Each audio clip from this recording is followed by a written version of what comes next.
Hello guys, welcome to Pond education our YouTube channel. ఇవాళ video ఏంటంటే TS policy 2024 related ఇక slot బుకింగ్కి కావాల్సిన డాక్యుమెంట్స్ ఏంది, అలాగే ఈ యొక్క ఫీజు ఎంత ఉంటుంది, ఈ ఏ క్యాస్ట్ వాళ్ళకి ఎంత ఫీజు ఉంటుంది అనేది ఈ యొక్క వీడియో అయితే మీకు అయితే క్లారిటీ అయితే ఎక్స్ప్లెయిన్ చేస్తాయి. ఇక మెయిన్గా వీడియోకి వెళ్ళే ముందు నచ్చిన రిక్వెస్ట్, మన ఛానల్ అయితే ఫస్ట్ టైం చూస్తే సబ్స్క్రైబ్ చేసుకున్నారే, మరిన్ని వీడియోస్ కోసం మన ఛానల్ అయితే ఫాలో అయితే. కానీ ఎవరైతే పాలిటెక్నిక్ సైడ్ వెళ్దాం అనుకుంటారో వాళ్ళైతే కంపల్సరీ మన ఛానల్ సబ్స్క్రైబ్ చేసుకుని మన ఛానల్ ఫాలో అయితే. కానీ ఫుల్ ఇన్ఫర్మేషన్ అయితే మన ఛానల్ అయితే అప్లోడ్ అయితే చేస్తారు. ఇక మెయిన్గా ఈ యొక్క వీడియో అయితే ఇంట్రెస్టింగ్ యూజ్ఫుల్గా ఉంటుంది, కంప్లీట్గా చూడడానికి అయితే ట్రై చేయండి. ఇంకా మీకు డౌట్స్ ఉంటే కంపల్సరీ కామెంట్ అయితే చేయండి. మీకైతే రేపు 12కి అయితే మీకు ఎపిసోడ్ కింద అయితే మీకైతే క్లారిటీ అయితే వీడియో వచ్చేస్తాయి. మీ యొక్క కామెంట్స్కి కంపల్సరీ అయితే ఆ యొక్క ఎపిసోడ్ 2 అయితే చూడండి. ఇక మెయిన్గా వీడియోకి వెళ్తే ఇక్కడ చూసినట్టయితే పేమెంట్ ఆఫ్ ప్రాసెసింగ్ ఫీ, ఈ యొక్క పేమెంట్ ఆఫ్ ప్రాసెసింగ్ ఫీని మనం స్లాట్ బుకింగ్ అని పిలుస్తాం. ఈ యొక్క స్లాట్ బుకింగ్ కానీ ఈ యొక్క వెబ్సైట్లో అయితే మనమైతే స్లాట్ బుకింగ్ అయితే చేసుకోవాలి. ఆ యొక్క వెబ్సైట్ అయితే ఇంకైతే ఓపెన్ అయితే కావాలి. ఆ యొక్క వెబ్సైట్ ఓపెన్ అయినాక నేనైతే కంపల్సరీ అయితే వీడియో అయితే చేస్తాను. ఎలా ఉంటుంది ఏంది ఆ యొక్క వెబ్సైట్ అని వీడియో అయితే కంపల్సరీ అయితే చేస్తాను. ఇక్కడ మీకు స్లాట్ బుకింగ్కి వెళ్ళాలి, మీ స్లాట్ బుకింగ్ రిజిస్టర్ కావాలంటే మెయిన్గా ఈ 3 అయితే మీరు అయితే కంపల్సరీ అయితే మీ దగ్గర అయితే ఉండాలి. ఫస్ట్ వచ్చేసి మీ యొక్క ఏదైతే పాలసీ హాల్ టికెట్ ఉంటుందో ఆ యొక్క హాల్ టికెట్లో అయితే మీ యొక్క రిజిస్ట్రేషన్ నెంబర్ అయితే ఉంటుంది. ఈ యొక్క రిజిస్ట్రేషన్ నెంబర్ అయితే ఈ యొక్క కౌన్సిలింగ్ అయిపోయిన దాకా అయితే మీ యొక్క హాల్ టికెట్లో ఉన్న రిజిస్ట్రేషన్ నెంబర్ అయితే చాలా యూజ్ఫుల్ అయితే. దీన్ని అయితే మీ యొక్క హాల్ టికెట్ అయితే జాగ్రత్తగా అయితే పెట్టుకోండి.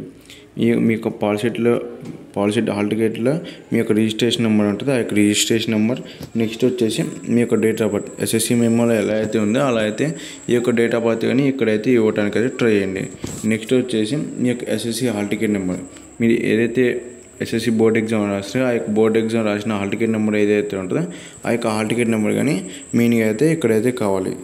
ఇప్పుడు నేను చెప్పిన 3 అయితే మెయిన్గా అయితే కావాలి. మీ ఎందుకంటే రిజిస్టర్ అయ్యి మీరు ఎంటర్ అయ్యి మీ స్లాట్ బుకింగ్కి పేమెంట్ చేయాలంటే కంపల్సరీ అయితే ఈ 3 అయితే కావాలి.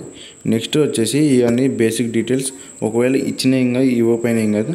ఫస్ట్ వచ్చేసి మీ యొక్క ఆధార్ కార్డ్ నెంబర్, నెక్స్ట్ వచ్చి మొబైల్ నెంబర్, ఈమెయిల్ ఐడి, మీ యొక్క caste certificate, income certificate, application number అంటే మీ యొక్క క్యాస్ట్ అండ్ ఇన్కమ్ సర్టిఫికేట్స్ మీద అప్లికేషన్ ఐడి అనేది ఉంటుంది. ఆ యొక్క అప్లికేషన్ ఐడి అయితే ఎంటర్ చేయాలి.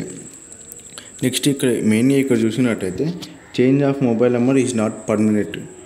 అంటే మీరు ఏదైతే ఫస్ట్ రిజిస్ట్రేషన్ చేసుకున్నప్పుడు ఏదైతే మొబైల్ నెంబర్ ఇచ్చి ఉంటారో ఆ యొక్క మొబైల్ నెంబర్ కానీ ఏదైతే ఫస్ట్ ఇచ్చిన మొబైల్ నెంబర్ అయితే ఇప్పుడు కానీ మొబైల్ నెంబర్ అయితే అదే మొబైల్ నెంబర్ అయితే ఇవ్వాలి. మార్చుకోవడానికి అయితే ఛాన్సెస్ అయితే లేదు.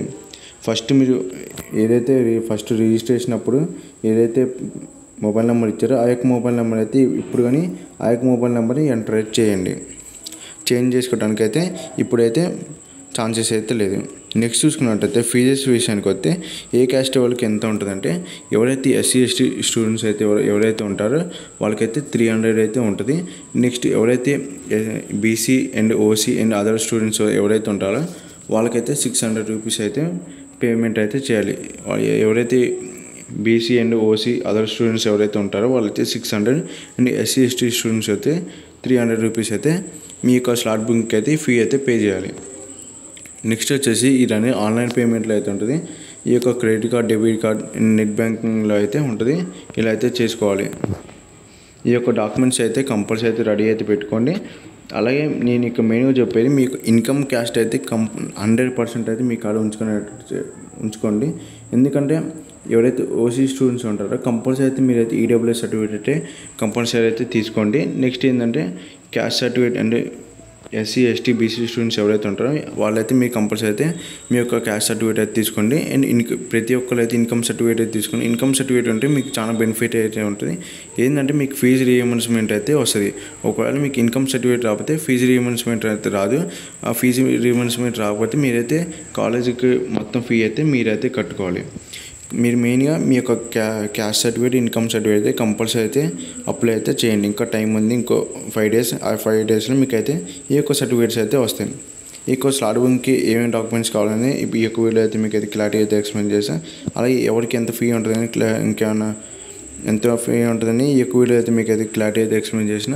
ఇంకేమైనా డౌట్స్ ఉంటే కంపల్సరీ అయితే కామెంట్ చేయండి. నేనైతే ఆ యొక్క కామెంట్కి అయితే వీడియో చేయడానికి అయితే ట్రై చేస్తాను. అలాగే వీడియో నచ్చితే కంపల్సరీ అయితే సబ్స్క్రైబ్ చేసుకుని అలాగే లైక్ అయితే కంపల్సరీ అయితే కొట్టండి. ఎందుకంటే మీలాంటి ఎంతమంది స్టూడెంట్స్కి అయితే యూస్ఫుల్ అయితే అవుద్ది.